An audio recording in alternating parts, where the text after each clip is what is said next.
আমরা তো দেখতে পাচ্ছি বাংলাদেশের সবচেয়ে বড় সমস্যাটা স্কোরিং এ, সেটা মানে এটা ইদানিং সমস্যা তা নয়, মানে বহুকাল ধরে আমরা স্ট্রাইকিং এ সমস্যা দেখতে পাচ্ছি, গোল করা যাচ্ছে না, গোলে চান্স ক্রিয়েট করতেও আমাদের খুবই মানে মাথার ঘাম পায়ে ফেলতে হচ্ছে।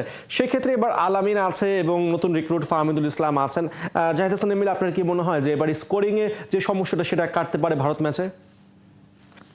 হ্যাঁ, ম্যাচ জিততে হলে তো আপনাকে গোল করতে হবে। এটা তো বড় একটা বিষয় এবং ফুটবলের সবথেকে কঠিন কাজ হলো গোল করা। তো সেই গোল করার জন্য আসলে এবার আমার কাছে মনে হয় যে বাংলাদেশ দল আপনি যেটা বললেন যে স্ট্রোজ অনেকদিন ধরে আসলে স্কোরিং এর অভাবটা কিন্তু আমরা জাতীয় দলে দেখছি। বেশ কিছু পিছনের দিকে যদি ম্যাচ দেখেন সেখানে কিন্তু আমরা এই গোলের কারণেই কিন্তু ক্লোজ ম্যাচ গুলো জিততে পারিনি। তো সেখানে আপনি যাদের নাম বলেছেন ফাহমিদুল রয়েছে, আলামিন রয়েছে, নোভা রয়েছে রাকিব স্ট্রাইকার আছে। হিসেবে তারা যদি সুযোগ পায় এবং আপনি যদি দেখেন লিগে কিন্তু এবার যারা এই দলটাতে আছে লিগে কিন্তু অনেকেই পারফর্ম করে গেছে এবং গোল করে গেছে। আলামিন করেছে, ইব্রাহিম গোল করে গেছে, নোভার গোল রয়েছে, আরিফের গোল রয়েছে। তারা কিন্তু সবাই লিগে গোলের ভিতরে ছিল।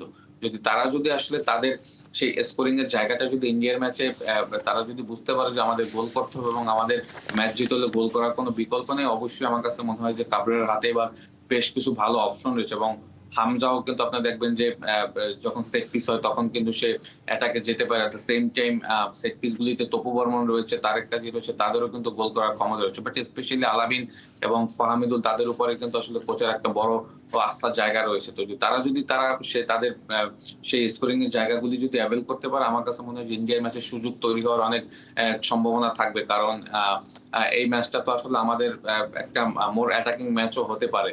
ডিফেন্সকে সামনে ডিফেন্স ঠিক রেখে যদি আমরা অ্যাটাকিং ফুটবলটা খেলতে পারি আমার কাছে মনে হয় যে গোলের সুযোগ তৈরি হবে এবং সেখানে যারা নাম্বার 9 হিসেবে স্ট্রাইকার হিসেবে খেলবে, রাকিব রয়েছে, এক সাইডে ফাহিম হয়তো খেলবে, তারাও কিন্তু গোল করতেও জানে।